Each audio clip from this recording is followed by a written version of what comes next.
Peoples party के senior अगवान Sharjeel इनाम मेमन चवा है तो पीपल्स पार्टी जो मुकाबलो नून लीग सां है, पर नून लीग सिंध तोड़े बलूचिस्तान में किथे भी नजर नथी अचे।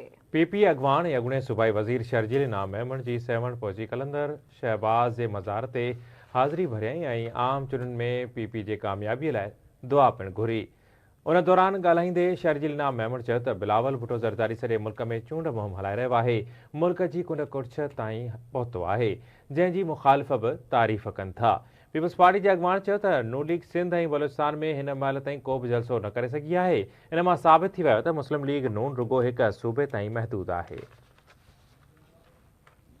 पार्टी चेयरमैन जो बिलावल भुट्टो ज़रदारी साहब सॼे पाकिस्तान में कैंपेन कई है ऐं सभु मुखालिफ़ भी उनकी तारीफ़ कनि था त जंहिं तरीक़े सां बेहतरीन नमूने सां मुल्क जे कुंड कुर्छ में वियो आहे ऐं सभिनी माण्हुनि खे कन्विंस कयो अथसि ऐं इहो ज़ाहिर कयो अथसि त पाकिस्तान जी वफ़ाक़ जी का वाहिद पार्टी आहे त उहा पाकिस्तान पीपल्स पार्टी आहे। तव्हां ॾिठो हूंदो त हिन वक़्तु पीपल्स पार्टी जो मुक़ाबिलो हले पियो नून लीग सां। नून लीग जो तव्हां को जलसो बलूचिस्तान में कोन ॾिठो हूंदो, नून लीग जो को जलसो तव्हां सिंध में कोन ॾिठो हूंदो। हुननि ज़ाहिर कयो त उहे हिकु सूबे ताईं महदूद थिया आहिनि ऐं चेयरमैन बिलावल भुट्टो ज़रदारी साहब जो ज़ाहिर कयो त सॼे पाकिस्तान जी पार्टी आहे ऐं अलहमदुलिल्लाह तमामु सुठी मोट आहे ऐं सिंध में त इंशाअल्लाह ताला इलेक्शन आहे ई कोन ऐं जेको थोरो घणो इलेक्शन जेको ज़ोर थींदो उहो पंजाब में थींदो।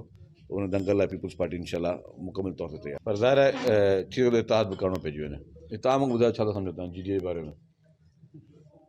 इहो सवाल तव्हां खां पुछां। ज़ीरो आहे न, त मतिलबु ज़ीरो ई आहे न। त ज़ीरो जी डी भले ख़ुशि हुजनि जी डी वारा। हीअ वधि में वधि एक्टिव हुआ 2013 में, छा थियो? ज़ीरो। वरी 2018 में जाॻिया, वरी ज़ीरो। हीअ रुॻो इलेक्शन महिल जाॻंदा अथव। जी डी वारा सभु हिननि जो को आवाम सां राब्तो कोन्हे, कंहिं ॾुख सुख में माण्हुनि सां गॾु कोन्हनि, कंहिं तकलीफ़ में बरसातुनि में ॿोॾि में तव्हां करे जी डी वारो वठो रस्ते को निकितो हुजे, को माण्हुनि खे को राशन जो कटो खणी निकितो हुजे, न।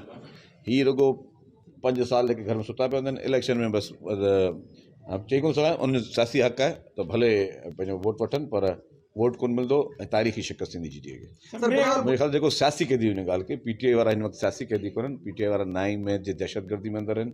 पीटीआई वारा जेके आहिनि उहे मुल्क सां जेके हिननि ज़ुल्म कयो उन में अंदरि आहिनि ऐं सियासी कैदी जेके हूंदा त उहे ॾिठा वेंदा।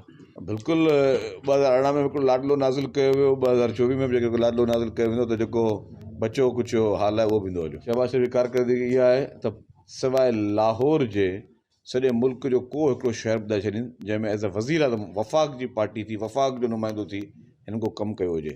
जेकॾहिं कमु कनि हा त उते हिननि जो दौरो कनि हा, वञी को जलसो कनि हा, उते ही मुंहुं ॾेखारण जे क़ाबिल न रहिया आहिनि, तंहिं करे कोन था वञी। तव्हां अॼु जेकॾहिं टीवी ॾिसो त वॾा सभु नेशनल टीवी ॿुधाइनि पिया त कराची में किथे फुड़ो पाणी बि कोन्हे। ज़ाहिर आहे बरसाति जेॾीमहिल पवंदी त दुनिया जे कंहिं बि वॾे मुल्क में उहो पाणी ईंदो आहे ऐं पोइ पाणी खे हिकिड़ो टाइम खपंदो आहे। जेके बि तव्हां ड्रेन्स हूंदा आहिनि उनखे हिकिड़ो टाइम खपंदो आहे उन पाणी खे एब्ज़ॉर्ब करण जे लाइ। उहो टाइम रिक्वायर्ड आहे, उन में पूरो थी थो वञे त पोइ पाणी ख़तमु थो थी वञे।